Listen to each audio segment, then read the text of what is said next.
Welcome back to the AM Hours podcast. This is the second episode, and this is your host, Amit Mokram.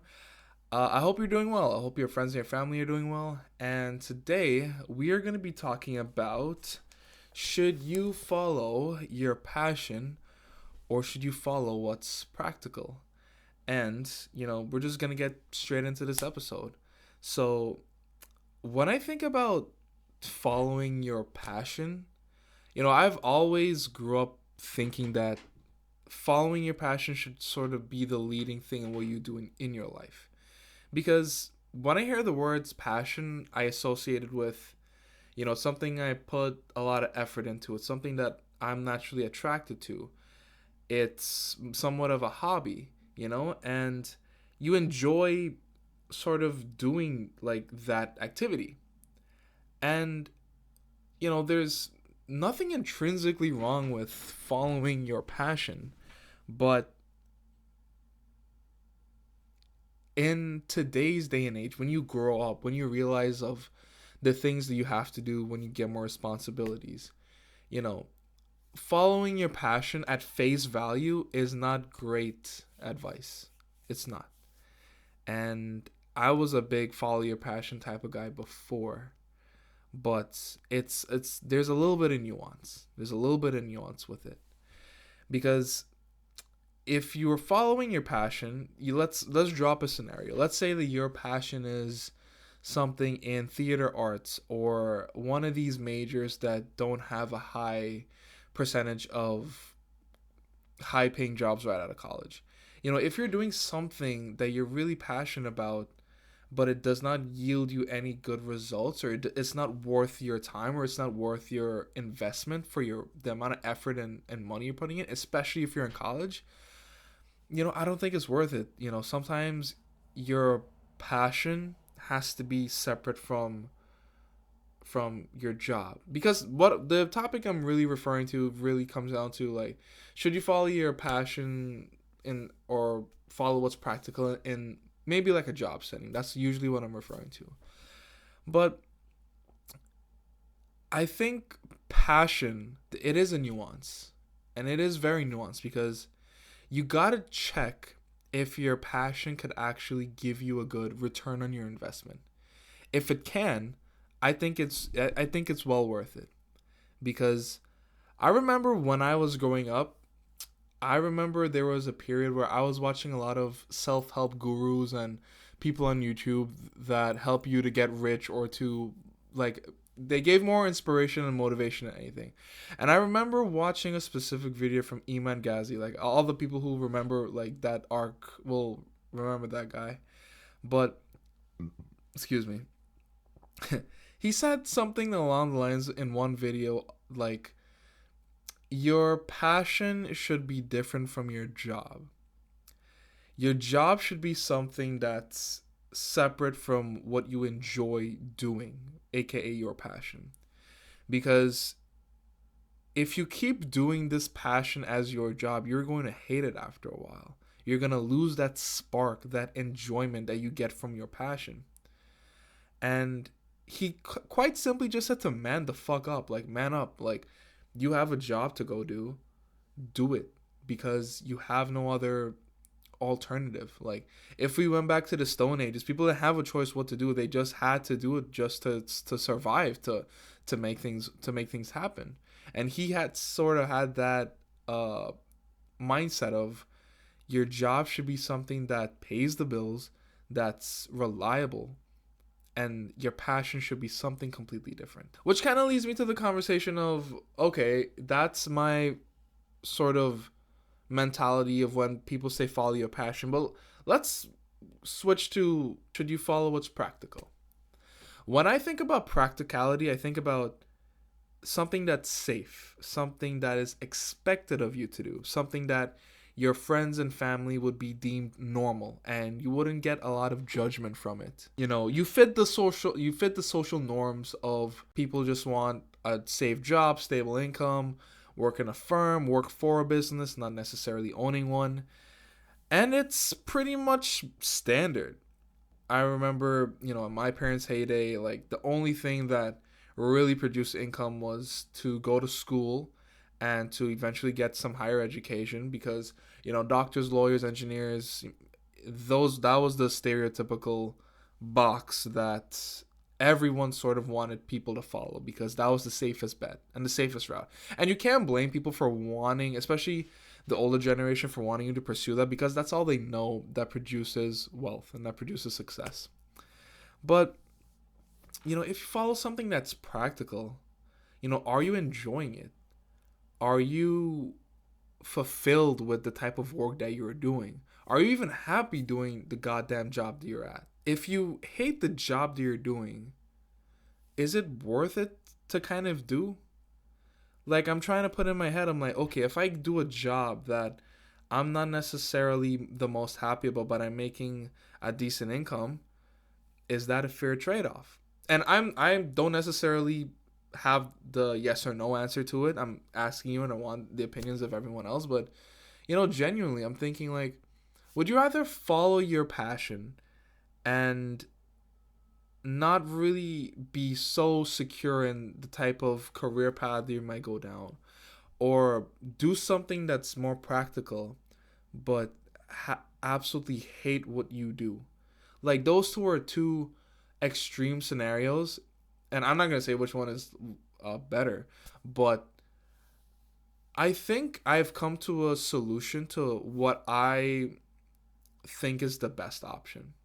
And I want you guys to tell me what you think, genuinely, because this is just my opinion on what I believe the best route to answering this question is. To the question of, should you follow what's practical or should you follow your passion? This is the answer that I think you should do. I think you have to combine both of them. You have to look at your passion in terms of, okay, if I pursue my passion, is this something that the market needs? Is this something that can be worth my return? Can I get a lot out of this if I pursue it? If so, if that is the case, following your passion, might be a great way to go. Now, let's say that your passion might not be what the market requires. You might not have the best opportunity to capitalize financially on it. This is what I would do.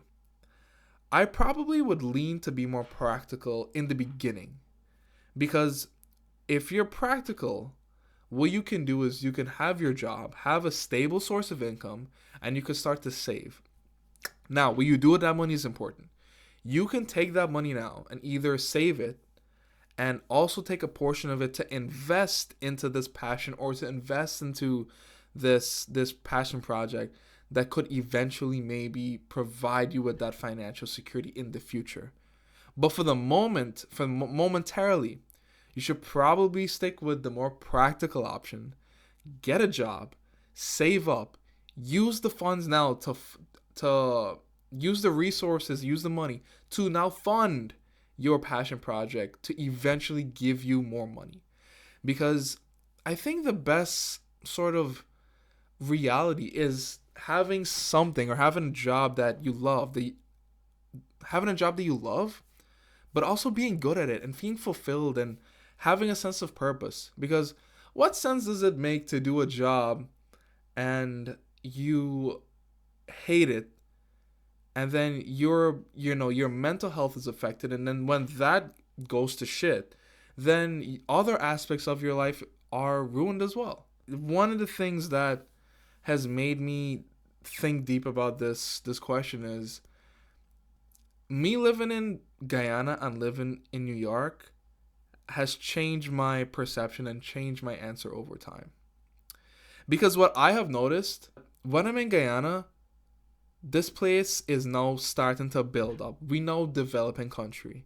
So practicality kind of makes better sense here, because to make it in a place like that doesn't need anything too flashy, doesn't need anything too crazy.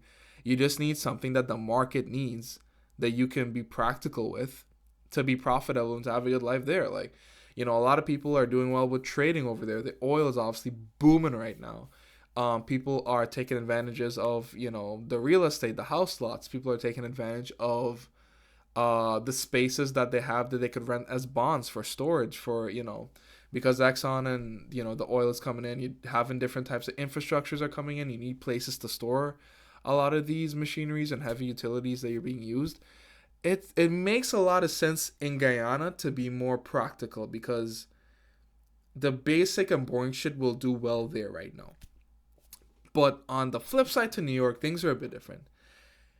Because we're so developed and we've basically in a first world country, like you've done everything there's already to be. Sorry, because you're in a first world country and you've done everything that you can possibly do in terms of there's so much to do. There's a lot of careers here. There's room to be passionate about what you care about because you can now turn your passion into your full-time income. Like people are really leaning into having full-time careers in social media. They're making a killing off of YouTube and Facebook and Instagram and all these social media platforms. Like this setting is ideal for the more creative person and for somebody who wants to kind of use their passion to make it a full-time career. That's why being between Guyana and New York is so interesting and unique because you get both sides of the spectrum of when I'm in Guyana, being more practical makes more sense in terms financially wise, but being in New York, it makes more sense passion wise because you can use that and you have now the opportunity to use your passion to create that into your full-time income, and you now have the ability to do this thing online and make a living online. So it's two unique different scenarios that always go through my head when I think about should you follow your passion or should you follow what's practical. So that's basically what I wanted to talk about. You guys let me know, what do you think is better? Should you be practical or should you follow your passion? For me, to give you a little insight into what I'm doing right now, I again would say to look at your passion. Can it give you a good return on your investment? If you pursue your passion and it can give you a good return on your investment, you are happy with the type of you're happy with what you can get back from pursuing this. If you're happy with that, if it pays well, if it's fulfilling, go for it. If it's not so much, if your passion isn't really going to give you that much in terms of resources initially, or you're not even too sure, I would still say follow the more practical route at first. So now you can gain the resources in order to use the funds to build something around your passion to make you a full-time income. That's kind of like my advice that I would do. For me, what I'm doing right now, again, I am a master's student, so I'm getting a master's degree in health policy and management. This is a public health degree.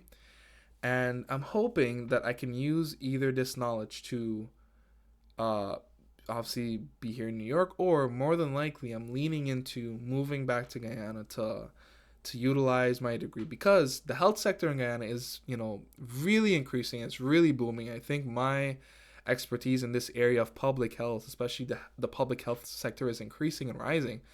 I think it can have a really good impact there. So I guess for Guyana, again, I'm leaning into being more practical. But while I'm still here in New York, I'm still working on a fitness business that I'm trying to pursue later this year. And it's on the more passion side because I love fitness and health. I'm leaning into more of that passion side of things.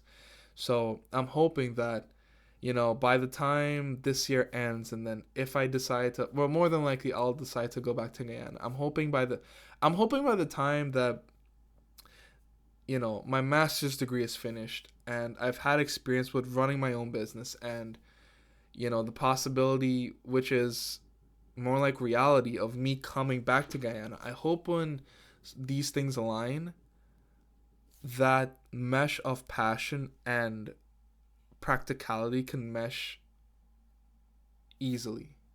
And I'm hoping that it can give me a good return on what I'm trying to do. So that is the end of today's episode. I hope you guys enjoy listening to the second episode of the AMRS podcast.